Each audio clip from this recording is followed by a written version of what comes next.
In the history of the world, there have been wars. And during the Second World War, people organized themselves to defend all over the place. But there is a country that could not defend itself, which had to come and take our ancestors to go defend them. And today that same country wants to give us lessons.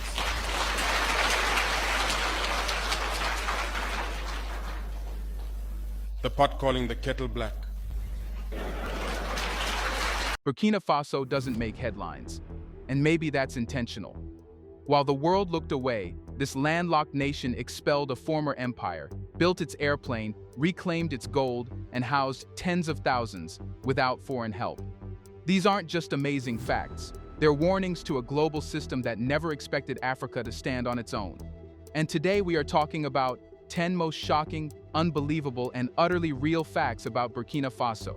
And once you've seen them, you'll never look at Africa the same way again. Let's get started.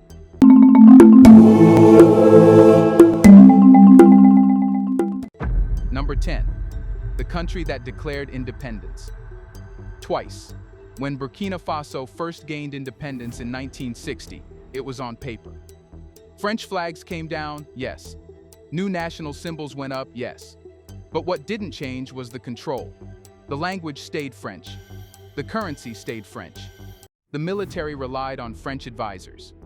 Even most laws remained copied from Paris. It was independence in name only. But something rare happened in 2023. Something so bold, so fast, and so complete that it left even seasoned diplomats scrambling for words. Burkina Faso, without fanfare or ceremony, declared independence again.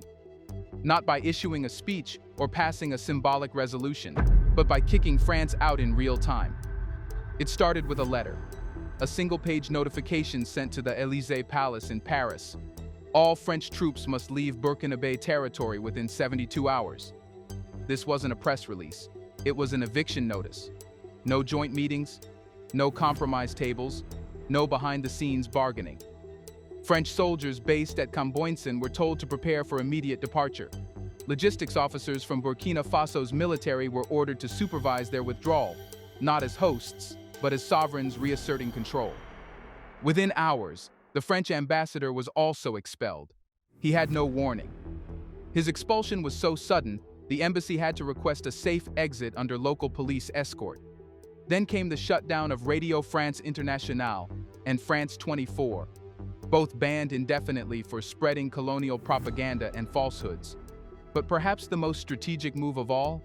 Burkina Faso revoked all military accords signed with France, including the controversial defense agreements that allowed Paris to intervene inside the country without seeking approval from Parliament.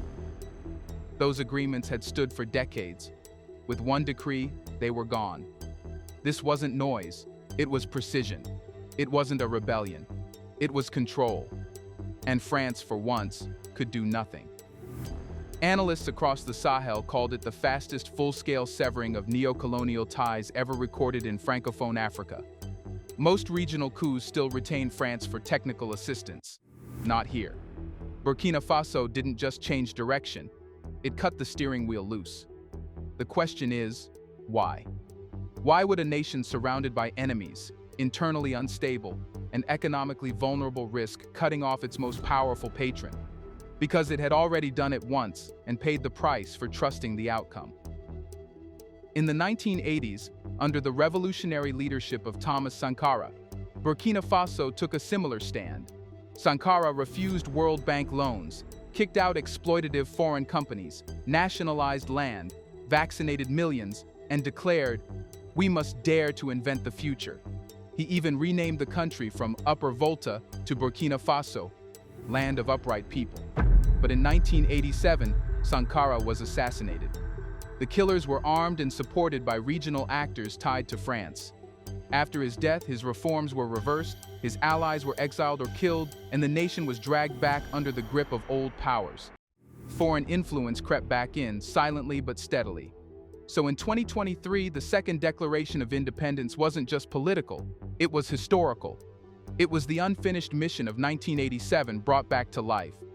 This time, however, there would be no compromise. No figurehead, no slow infiltration. The message was simple. We've seen what you do when we ask nicely. Now we're acting. And the reaction? Silence. France had no immediate replacement strategy. ECOWAS, normally quick to condemn, stayed muted.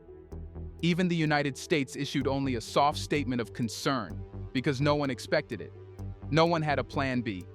This was not a coup, not a rebellion.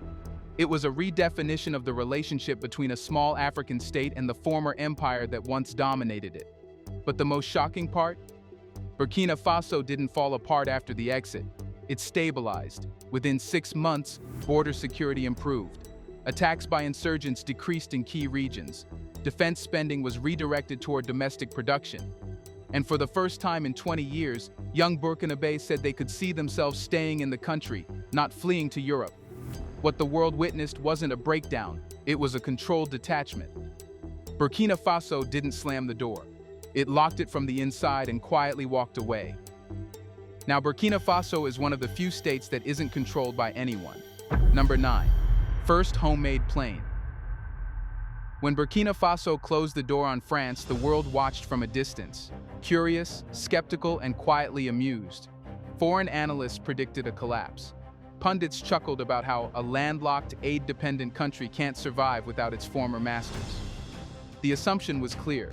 If Burkina Faso had just disconnected from the old empire, surely it couldn't stand on its own, let alone innovate. But while foreign embassies drafted reports and Western commentators scoffed, something else was happening.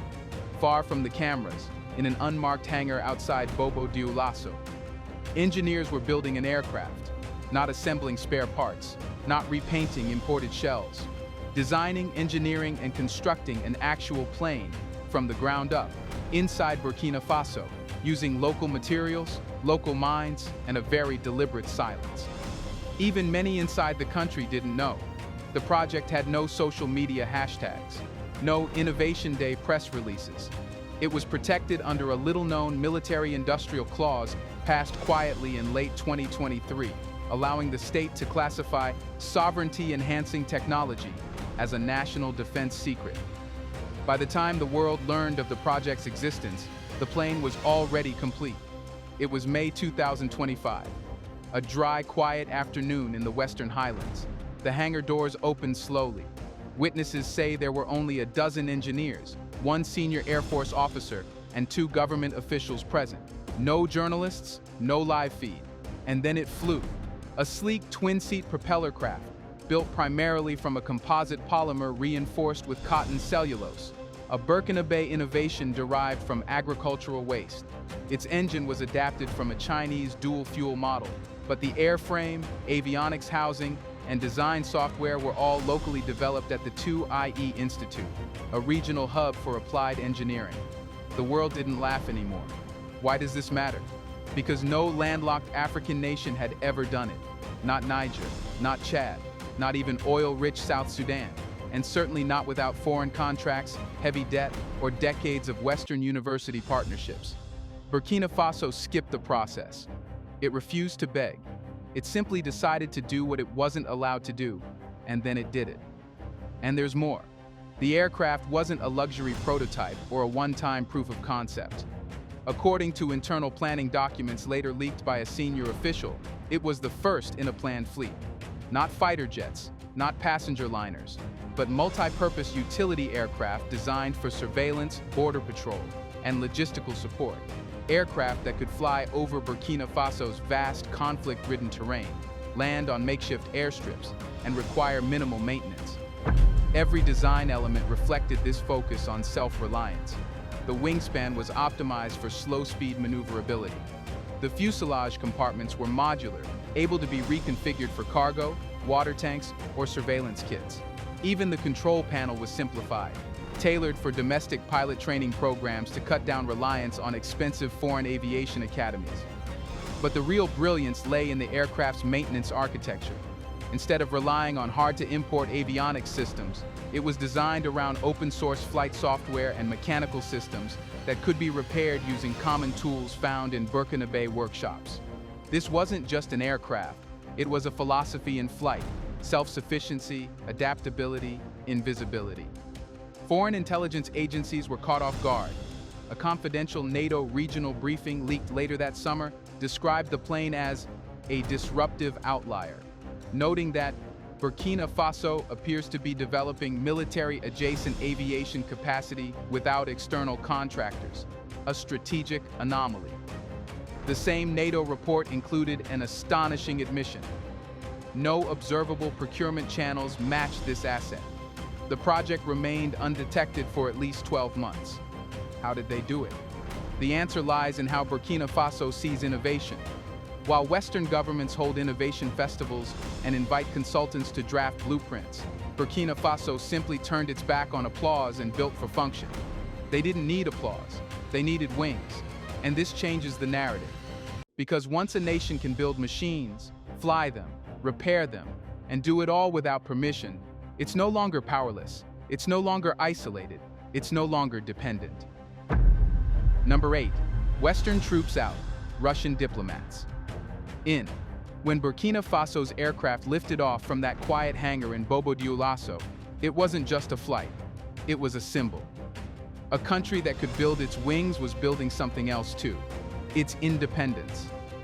And that meant it needed new partners. But what the world didn't expect was how quickly and quietly those new partnerships would form. Because just as French troops were packing their bags, Russian diplomats were already on the ground. There was no gap, no vacuum. It was almost surgical, as if the pieces had been placed long before the game began. The West was still processing the shock of being expelled when Russia made its move, not with tanks or troops, but with briefcases and promises.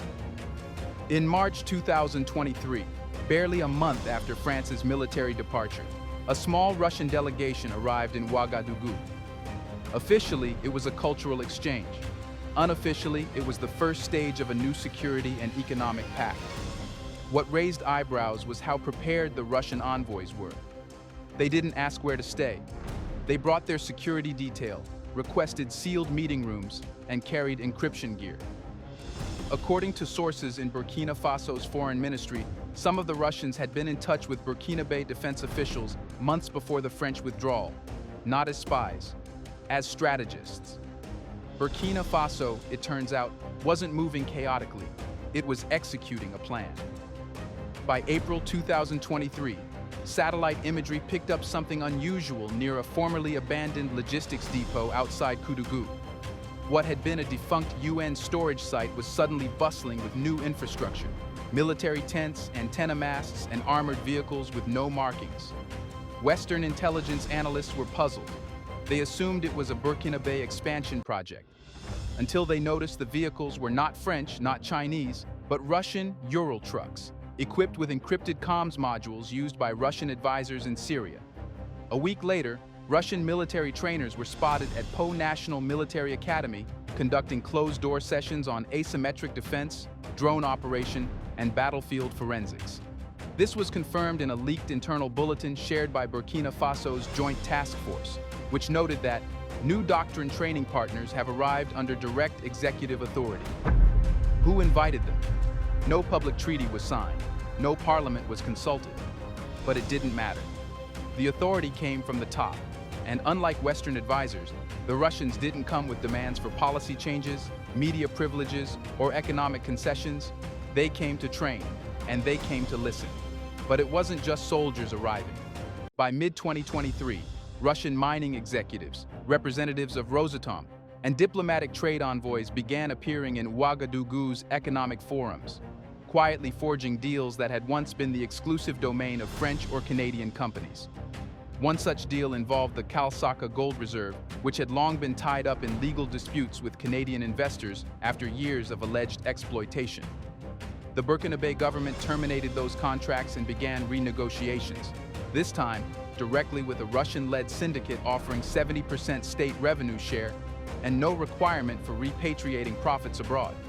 To many in Burkina Faso, this wasn't about ideology. It was about being treated with respect, something they felt the West had long abandoned. In private interviews with local officials, a recurring theme emerges. The French came to lecture. The Russians came to cooperate. Critics of the new alignment argue that Russia is simply replacing one form of influence with another. But there's a key difference.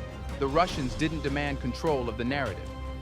Many of their security operatives work in unmarked uniforms, with no official diplomatic footprint. They remain deliberately low profile. And while the West called it a security vacuum, Burkina Faso called it realignment. There was no chaos, no breakdown in law. In fact, within 4 months of the transition, insurgent attacks dropped in 6 northern provinces, according to data from Burkina Faso's Anti-Insurgency Coordination Unit. Local patrols had increased, drone surveillance was more effective, and foreign interference, long blamed for intelligence leaks, was gone. Western embassies now found themselves watching from the sidelines, with limited access and almost no inside contacts. One European ambassador, speaking anonymously, said, "It's like the entire security apparatus closed its doors to us, overnight." And maybe that was the point, because for Burkina Faso, this wasn't about swinging toward Moscow. It was about pulling away from dependency altogether. If that meant accepting short-term help from Russia, so be it. But unlike the colonial pacts of the past, these arrangements had no long-term chains, only functional leverage. Here's a reminder to please like and share the video and subscribe to our channel to watch more videos on Black culture, history, civilization, and identity. Let's continue now. Number 7. The Gold Rush. If Russia's arrival rewrote Burkina Faso's defense script, it was gold that rewrote the country's economic future. For decades, Burkina Faso had been one of the top 5 gold producers in Africa.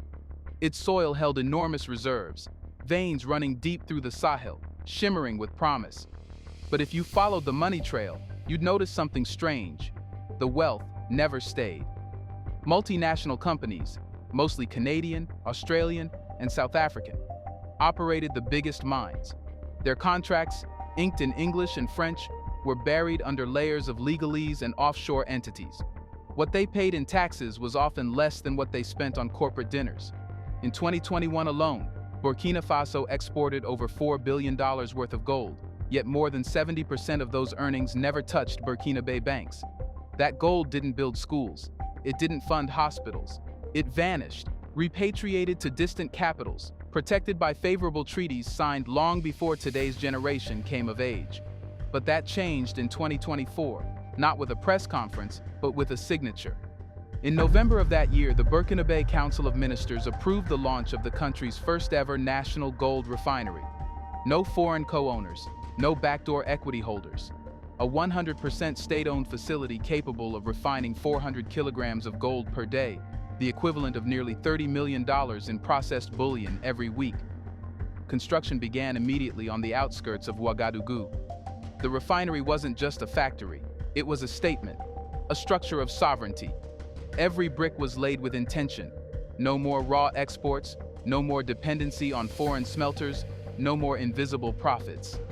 But the real shock came weeks later. Burkina Faso didn't just open a refinery, it passed a law that banned the export of unrefined gold. That one clause, just a few lines buried in the mining reform bill, sparked panic across foreign corporations operating in the country. Overnight, their usual extraction routines became illegal unless they processed the gold locally. No more smuggling through Mali, no more airlifts under transit clauses. Everything had to be weighed, tracked, and refined on Burkinabe soil. Foreign executives protested. Some tried to negotiate, but they hit a wall of quiet resolve. Burkina Faso wasn't interested in arguments anymore. If companies didn't agree with the new terms, they could leave. And some did. In early 2025, at least 3 mid-sized firms halted operations, citing regulatory hostility. One of them, a Canadian junior mining firm, publicly accused the government of weaponizing sovereignty. But the government's response was simple. The resources in our soil belong to our people, not your shareholders. This wasn't nationalism, it was accounting. Because alongside the new refinery, a centralized gold registry was launched. Each shipment processed had to be logged, photographed, and digitally recorded. The data is fed directly into the Ministry of Finance in real time. The government could now see, hour by hour, how much gold was entering the system. No more blind estimates, no more underreporting. But the most interesting twist? Burkina Faso didn't use foreign banks to handle the gold proceeds. Instead, it routed sales through its postal bank, now restructured to act as a sovereign financial platform for gold-backed liquidity. The bank issued credit to local farmers, manufacturers, and cooperatives using gold reserves as collateral. In other words, gold was now circulating inside the economy, not just flowing out of it. And the effects were immediate. Road construction budgets doubled. Food import reliance dropped by 15% as agri-investments surged. Small factories reopened. And perhaps most notably, civil servant salaries were paid on time, a rare event in recent West African history. But this success did not come without cost. Several foreign embassies issued travel warnings, accusing the Burkinabe government of expropriating foreign interests. International mining forums began labeling the country a high-risk jurisdiction. The IMF downgraded the country's credit outlook. But here's the irony. Burkina Faso no longer needed them. It wasn't begging for foreign loans anymore. It wasn't sitting across from donors with a pleading bowl. It was sitting on a mountain of refined gold. And for the first time in decades, it knew exactly how much. No hidden exports, no foreign signatures, no loopholes, just a gold rush that didn't wave a single foreign flag. Number 6, 50,000 homes. Gold stayed in the country. And then something unbelievable happened.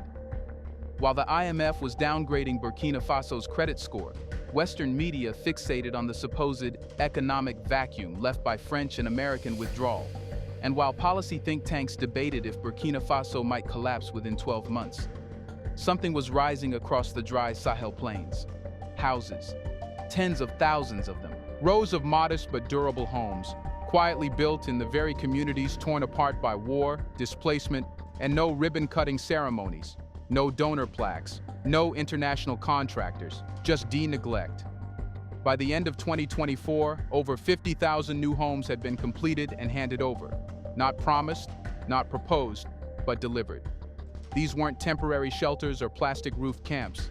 These were reinforced, weather-resistant houses, constructed with compressed earth blocks, a local innovation that uses red clay, low-water cement, and native insulation techniques to keep interiors cool even in 40 degrees Celsius heat.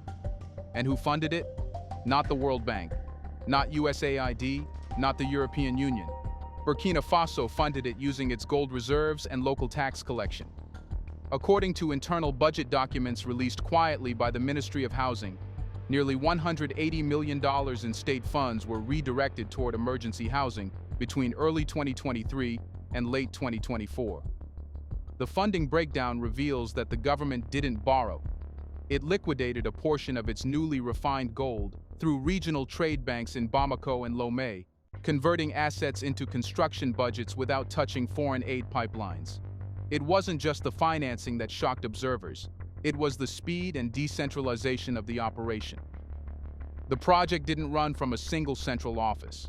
Instead, it was coordinated through provincial councils and community task forces, each responsible for overseeing contractors, verifying material deliveries, and reporting progress weekly to a national housing command center. A digital platform built entirely by Burkinabe Warranty graduates from the University of Ouagadougou. Each home had to meet strict structural codes: water drainage trenches, thermally efficient bricks, secure roofing, and separate family sanitation units. The blueprints were standardized, but adapted to local terrain, meaning a house in Kaya looked different than one in Dori, not just architecturally but functionally. More importantly, the homes weren't handed out randomly. The government deployed a biometric beneficiary selection system, linked to national ID databases and refugee records, to ensure families displaced by insurgency, conflict, or drought were prioritized. There were no brokers, no NGO middlemen. Local elders and security officers verified occupancy. A report from the Pan-African Institute of Urban Policy called it the most efficient public housing distribution system seen in the Sahel in 2 decades. So, how did the world miss it? Because the world wasn't looking. The same institutions that publish multi-million-dollar development papers on housing insecurity in sub-Saharan Africa never sent a delegation to Burkina Faso between 2023 and 2025. The news agencies that filled columns with stories of refugee camps never showed up when the camps disappeared, replaced by real walls, doors, and keys. Some foreign agencies refused to believe the homes were government-built. In one bizarre incident, a European journalist interviewing families in Fata and Gorma accused them of being coached by officials after they described the process of moving in. The families simply handed him their property certificates, issued by the municipality, notarized by state attorneys. The reality on the ground was simple. For the first time in recent memory, the people of Burkina Faso were seeing the state in action, not just as a flag, but as a builder. And the impact has gone far beyond housing. Once families were resettled, school attendance surged in surrounding areas. Local markets reappeared, crime dropped, small farms resumed operations. In short, entire districts that had been ghost towns were being rehumanized.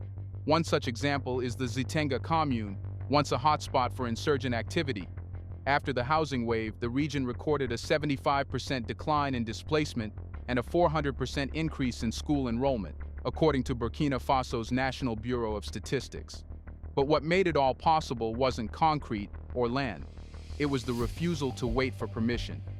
While the West was designing slide decks on capacity building, Burkina Faso was pouring foundations. While NGOs were launching awareness campaigns, Burkina Faso was handing out house keys. And while the world was still stuck on whether the country could survive without its old masters, it had already moved people back home. Number 5, the people's president.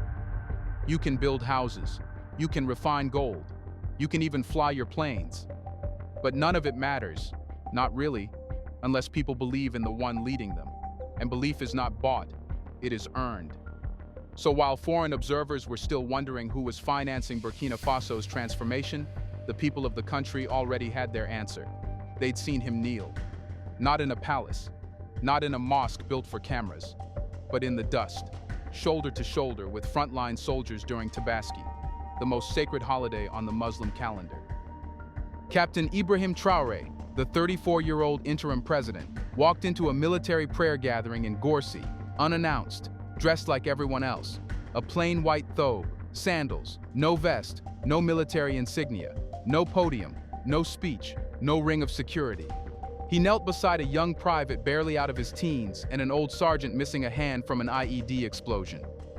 Those who were there say the silence was heavy, not from fear, but from recognition. The man giving orders from the capital had chosen to pray where the gunfire echoes, not in the safety of a high wall. And this wasn't an isolated gesture, it was part of a pattern, a leadership style that deliberately avoids distance.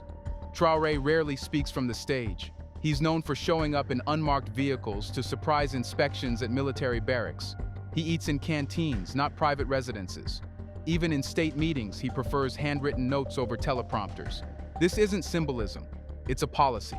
His reasoning, shared during a closed-door discussion with regional governors, was simple. A leader should be able to walk freely among the people he claims to serve. If he cannot, then he serves something else. In a region where most heads of state move with a convoy of tinted SUVs and layers of body armor, Traoré's minimalism feels almost surreal. But it's not naivety. It's a strategy, one that recognizes the real war isn't just being fought with bullets, but with trust. And trust, in Burkina Faso, had been broken long before he arrived. Years of coups, broken promises, and distant elites left citizens with little faith in government. Presidents came and went, but their hands rarely touched real soil. They gave speeches about agriculture from five-star hotels. They declared war on insurgency from the safety of foreign visits. Traoré flipped the script. Number 4, a replacement of the World Bank. The typical script is familiar. An African nation in crisis applies for funding. The World Bank arrives with conditions, and loans are approved. If the country agrees to liberalize the economy, slash public spending, and prioritize foreign debt over local needs. That script stopped working in Burkina Faso. In early 2023, as insurgency costs climbed and gold revenue was being redirected to social infrastructure, the Burkinabe government approached major Bretton Woods institutions for temporary liquidity support. Not as beggars, as partners. The response? Silence, then rejection. A confidential note from the IMF's West Africa division described the country as too unpredictable for structured lending and expressed concern over Ouagadougou's recent political posture. Translation: you're not submissive enough. For a country that had just expelled France, reclaimed its gold, and launched an industrial overhaul, it was clear. The West wasn't going to fund a model it couldn't control. So Burkina Faso made a decision that shocked international observers. It stopped asking. And instead, it built something no one expected: its parallel financial system. The centerpiece? A restructured postal bank, fully state-owned, digitized, and re-engineered to operate beyond the reach of foreign financial pressure. Unlike the commercial banks that dominate African cities and funnel deposits back into foreign-owned capital pools, the Burkina Faso Postal Bank was reimagined as a people's bank, designed to circulate value internally, not extract it. Here's how it worked. The bank established local branches in 210 rural communes previously classified as financial deserts. Each branch was equipped with solar-powered terminals, biometric ID scanners, and agents trained not just in banking, but in community credit arbitration. No suits, no high-interest loans, no foreign currency exposure. Clients didn't need credit scores. They needed witnesses. A farmer applying for a microloan would present no collateral, but 2 community endorsements from elders or business peers. The repayment plans were mapped to the agricultural cycle, not calendar months. That alone changed everything. By mid-2024, over 1.2 million loans had been issued, the vast majority under $500. The bank's internal data, released in a quarterly transparency bulletin, showed something astonishing: a default rate of just 3.1%. That's lower than many Western microfinance institutions. And it happened without foreign consultants, imported software, or foreign-dictated policy reforms. But the most radical move was yet to come. In August 2024, Burkina Faso's National Treasury introduced a domestic note, a gold index certificate, usable as legal tender within state contracts and supply chains. Not a cryptocurrency, not a fiat currency, but a value-backed credit instrument, printed and circulated by the state, pegged to the refinery output of the National Gold Reserve. Each note was tied to a gram equivalent of gold and could be exchanged at the refinery-backed postal bank for that equivalent amount at any time. This meant businesses could accept payment in state-backed notes with real commodity value, not speculative currency. Western economists panicked. In private memos, analysts from London and Paris warned of a potential trend toward hard asset-backed sovereign currencies in the Sahel. But within Burkina Faso, the experiment was proving popular. Construction firms, mining cooperatives, and food distributors began accepting the gold notes as payment.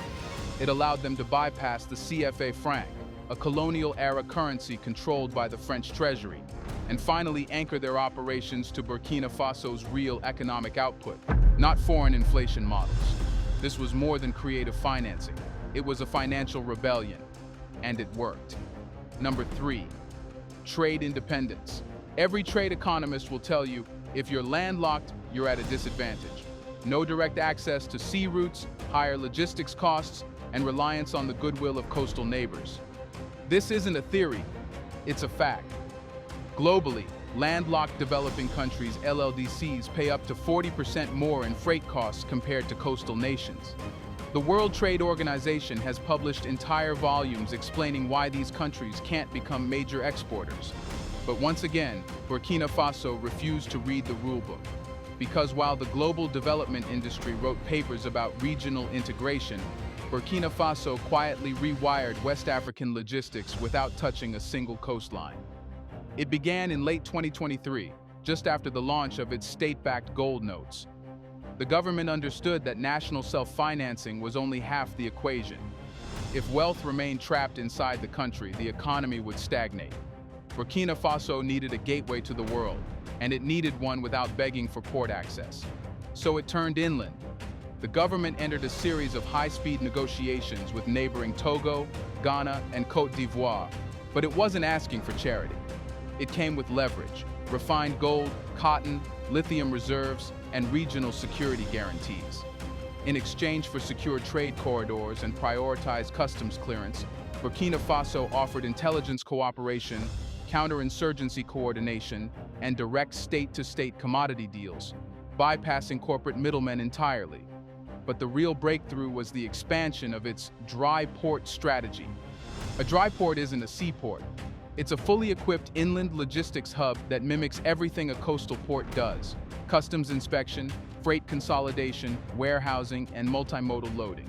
Except it's in the middle of the land.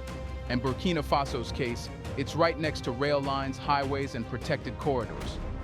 In 2024, the government invested $38 million from its gold-backed fund into upgrading the Ouagadougou dry port, with an additional $22 million dedicated to a new hub in Bobo-Dioulasso. These weren't symbolic projects. They were built to international shipping standards, connected via rail to the port of Abidjan in Côte d'Ivoire and the port of Lomé in Togo, two of the region's most active gateways. Here's the twist. Burkina Faso wasn't just importing and exporting through these routes, it was now dictating terms. Under new bilateral agreements, Burkinabe cargo moving through Ivorian and Togolese ports would receive priority clearance, reduced handling tariffs, and designated warehouse space, in exchange for fixed quotas of gold and fertilizer exports, delivered at below-market prices to coastal partners. This created a rare arrangement, a landlocked country trading like a coastal one, through negotiation, not dependency. And the results are measurable. According to customs data released by the Ministry of Commerce in early 2025, export volumes increased by 31% year-over-year. Average port clearance time for Burkinabe goods dropped from 9 days to 2.5 days. Agricultural exports, including cotton, sesame, and dried mango, surged by 42%, largely due to the reliability of outbound corridors. Even more remarkable was the shift in container ownership. Previously, foreign firms owned nearly all freight containers transiting in and out of Burkina Faso. Today, over 60% of outbound containers used in the dry ports are owned by local cooperatives, financed through low-interest loans issued by the National Postal Bank. This gave Burkinabe exporters leverage they'd never had before. Instead of being squeezed by international shipping giants, they now had control over their cargo schedules, insurance terms, and freight returns. Number 2. Traoré. It wasn't firepower that redefined Burkina Faso. It wasn't propaganda, sanctions, or a surge in foreign investment. It was a map. Not the kind found on Google.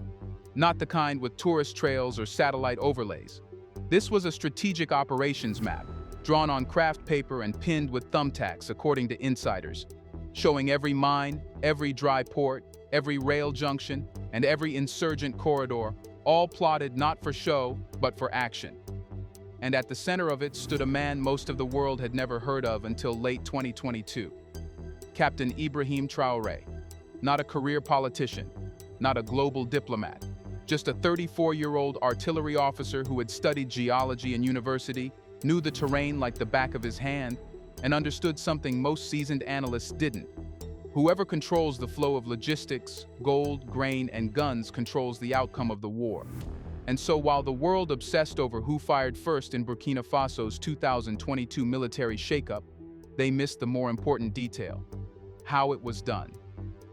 Traoré didn't take power with tanks in the street. He didn't storm parliament or issue fiery manifestos. According to first-hand accounts from military insiders, he started with coordination, not confrontation. He quietly gathered young officers across 4 regional commands and presented them with a comprehensive operations map. The brilliance wasn't just in the geography, it was in the timing. The coup was executed in less than 12 hours. Key installations were secured simultaneously. Communications were uninterrupted, and, most critically, not a single civilian casualty was reported. In a region haunted by bloody transitions, this was surgical. But the real coup wasn't military, it was conceptual. Most regimes take power, then figure out what to do. Traoré was different. He took power because he already had a blueprint. That blueprint wasn't about staying in office. It was about restructuring the country's infrastructure, economy, and sovereignty layer by layer. Within weeks of taking office, he assembled a team of low-profile technocrats, local engineers, and logistics officers, not politicians.